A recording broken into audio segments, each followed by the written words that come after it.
आता पाहूया जिल्ह्यांमधल्या टॉप 9 बातम्या।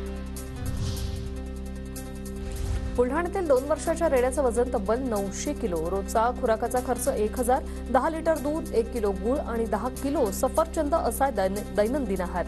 सिंदखेडमधील कृषी प्रदर्शनातला हा रेडा आकर्षणाचा विषय। किल्ले रायगडावर शंभूराजांचा राज्याभिषेक सोहळा संपन्न, राज्यातील शेतकऱ्यांच्या हस्ते झाला जलाभिषेक। ढोलताशांच्या गजरात दुमदुमली स्वराज्याची राजधानी। मालेगाव शहराचा पाणीपुरवठा 2 दिवसांसाठी खंडित, गिरणा पंपिंग स्टेशनवरील दुरुस्तीच्या कामामुळे 20 आणि 21 तारखेला पाणीपुरवठा खंडित असणार।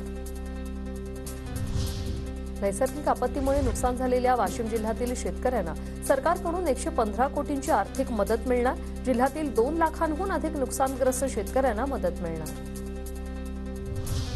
सोलापूरच्या उजनी धरणात 42 वर्षात अद्याप गाळ उपसा नाही, उजनी धरणाचा प्रश्न शासन दरबारी प्रलंबित।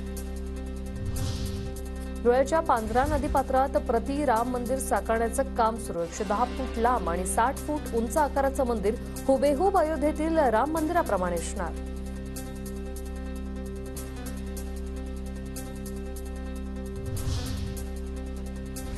पुढील काही दिवस उत्तर महाराष्ट्रासह राज्याच्या अन्य भागातही थंडीत वाढ होण्याचा अंदाज।